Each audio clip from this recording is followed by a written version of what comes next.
Arkansas, Biden up by 9 with 7% in. Looks like he's probably going to win that one. But if Bernie doesn't come back in Maine, Minnesota, and Massachusetts, that's really, really bad. I think there's no denying that. Yeah, there's definitely no denying that. I mean, because Bernie should be winning Maine, with really no question here. Because again, going back to what I was saying before about Maine's voting people. I mean, also Bernie comes from the area. Massachusetts. Well, you know what? I can be honest with you here. I'll give you the fact that I don't think that it will be a downside, like major problem if he doesn't win Massachusetts. Because I don't I think think it's going to be Massachusetts amazing. I do agree with state. that. I agree with that. Yeah. It's going to be a hard state because, like, you got Warren, who's from there. You got Biden. Like, it's like, I'm going to try to describe it as best I can. Sometimes I really can't describe things good, but I'm going to try to do the best I can. Warren comes from the state. Okay, that already gives her an advantage. Then you got a lot of the moderate voters who live on the eastern and farther western parts of the state, who would probably support someone like Biden, and probably some would also go to Warren. Now, where you get the Bernie supporters are in the urban communities like Boston, and probably a lot in Worcester. We had that big rally over the weekend. Yeah, I think the other thing as well that really makes this map interesting as well is that Minnesota and Maine, I could probably see really being tight today. Massachusetts, I don't know who will win Massachusetts. I think Massachusetts is going to be an interesting state, though. I mean, right now Biden's up, but it's only 8% in, which, the whole race can change. I mean, Bloomberg can come out and win the damn thing at that point, but, with only 8% in, well, hopefully he doesn't, because that would be bad. Although, did you hear that he won the Samoa? Yeah, and Tulsi Gabbard got her first delegate. Yeah, it was like, 200 people? 300, like, some people went out to vote, and I was, like, laughing. 37 votes for Biden and 37 votes for Sanders. That's funny. So that's that's about what we've seen.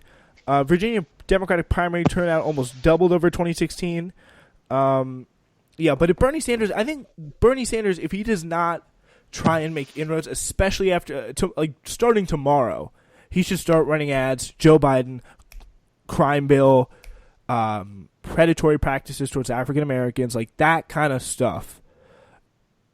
It's going to be absolutely huge.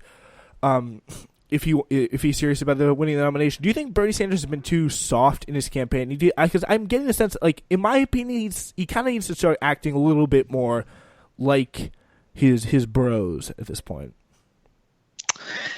I think that Bernie is acting soft when it comes to Warren. I think that when it comes to fighting against Biden, I think he's doing the right thing, and not slipping over, any sort of inroad battle. Because I think that if we make the toxic battle between the two front runners of the race, I think that we're going to have a problem. But I think that if Bernie does something in regards to Warren, I don't think that would be bad at all. I think that actually would help him, to be quite frank, because Warren needs to be figured out by Bernie, because she is taking more votes from him than she is taking from Biden. Yes, I'm assuming. Do you know how much more? I'm assuming. James, I'm here, guys. By the way, hi. James, welcome to the show. But, just do kind of want to bring Wells in this a little bit. It's like, do you think, James, like tomorrow, Elizabeth Warren should be dropping out and supporting Bernie Sanders? I think if she actually wants to get progressivism to be at all successful in the primaries, she needs to drop out, because she is splitting the vote, especially like look at Massachusetts. I mean, that's the state that should be an easy pickup for a progressive, and she's splitting the vote with him because what? Because what path to the nomination does she see? She wants to be a power broker at the convention, but I mean, it's going to hurt progressivism so much more if she wants to go in with a broker convention for some reason instead of just endorsing Sanders like she should, because Sanders is the only progressive with a realistic chance at winning the nomination. Mm-hmm. So I just don't like, if Warren doesn't drop out and endorse him, then she's failed the progressive movement, and she's gonna lose her legacy like that. I mean, she's fucked us over if she doesn't do that. Yeah, I mean, it's really quite. Do you have it, James Stanley? You're more like the statistical guy, but like, how do we have any idea of how much votes Warren's been taking from Sanders? Yeah. That's a good question. I haven't had a good amount number of it necessarily, but I definitely will say that when we've looked at certain states, like again, when we looked at Iowa, I mean, she didn't perform great, but if she wasn't in the race, Bernie would have won in Iowa, for example.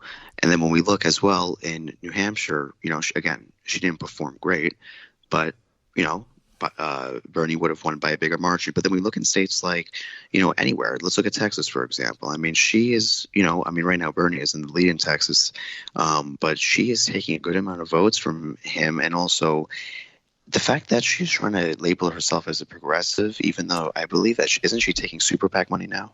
Yeah, she's the biggest. She biggest just started taking super PAC money, and she made a huge deal out of the fact that she wasn't taking super PAC money at the debates. Yeah. Okay, so you're giving up.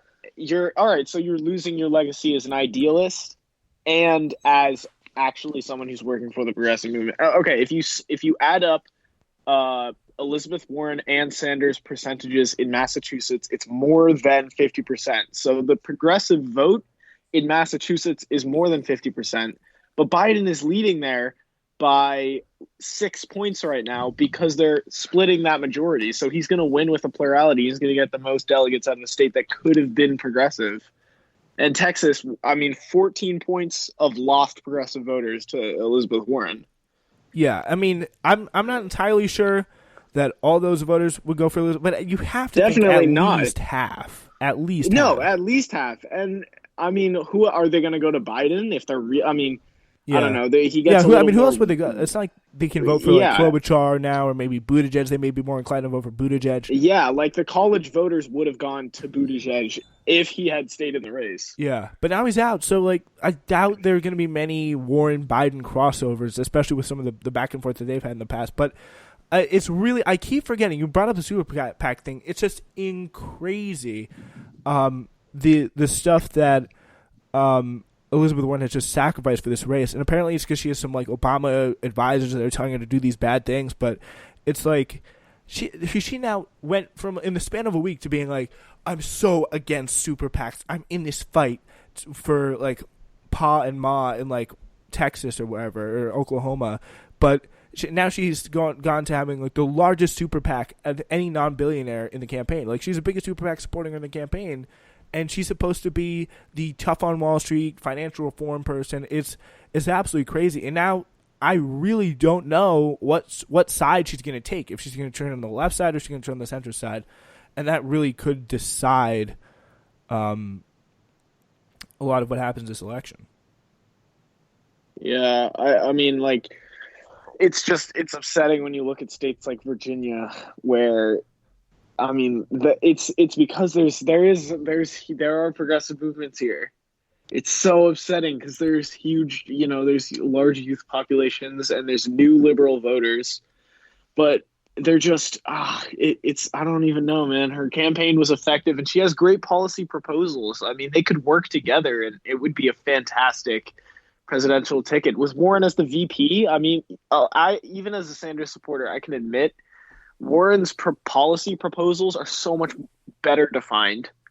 She has done so many more announcements of actual. Yeah, she's put the numbers on the ideas. And yeah, she has, and she's also she's proposed real legislation, and she actually is a way more cooperative, way more not experienced in the term that she spent more time in the Senate, but she's more experienced at getting legislation through. So as VP, that could be a killer progressive ticket, but she's being so stubborn. I don't know. Yeah, I don't want to attack her character, but she's really screwing over the progressives right now. You just want to take her in a room and just be like, Elizabeth, please, what is going on with you? Please, please, please, please, please. Yeah. At this point, it's what is going on? We need you, Elizabeth. Anyway, I think she'll drop out soon, though. Honestly, I think she'll. Yeah. She has to see that kind of sense eventually because she doesn't have that much money. Yeah, she really doesn't. This has been now with the super PAC maybe, but yeah, this has been I think a more disappointing night for her than what she expected. So That's really telling. Definitely. She's Yeah. only above the threshold in a handful of states. Maybe in Massachusetts, she's above the threshold. But wow, North Carolina, she's no, yeah, no, she's really not above the threshold anywhere except Colorado and Massachusetts right now, Yeah, that's and really, Minnesota. and she's fourth in Colorado. Yeah, Yeah, so it's so very, she's getting a handful of delegates out of this, but not much more than that. yeah, like It's just it's so troubling that the only state they've actually called is Vermont for Sanders. yeah, it's very, very, very, very troubling, to say the least. But it's going to be interesting. California closing at 11 p.m. And with that though, this just coming in the upshots. This is the New York Times, like the needle thing.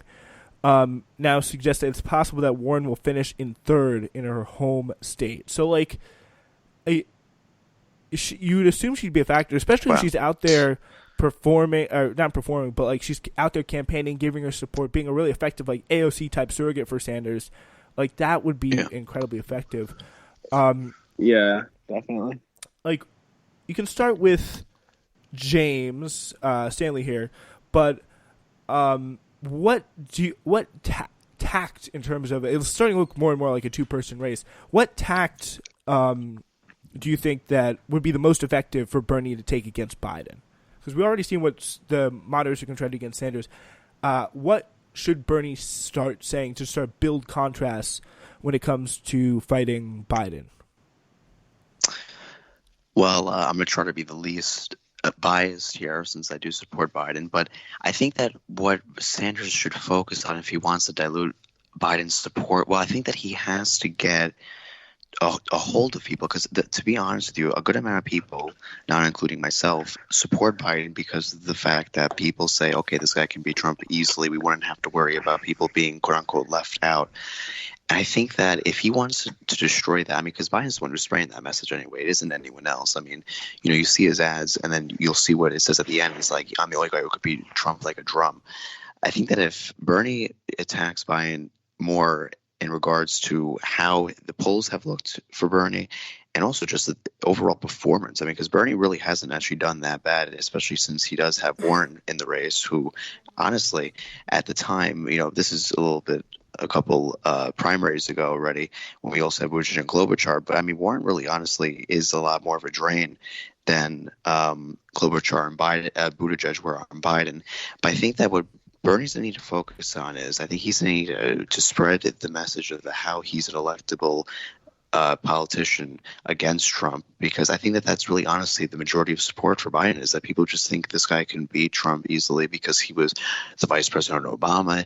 Obama was a popular president. I think that that's really honestly, to be quite frank, the only thing is really driving people at Biden. I mean, I don't really think of anything else. I mean, maybe some of his policy views with public option, I can maybe see some people saying that as well. But I think the majority of the message is the fact of electability. Yeah. Yeah. Well, James, go ahead. Well, I think Sanders honestly, like, he would have to play up his charisma and his appeal as a candidate, definitely over Biden, but not necessarily like in a policy electability scenario. If you're going off their policy alone, Biden would trounce Sanders in the general election because his policy appeals to a more broad base of voters. But if you get Biden on a debate stage with Trump, I mean, given the candidates, I just think he's not.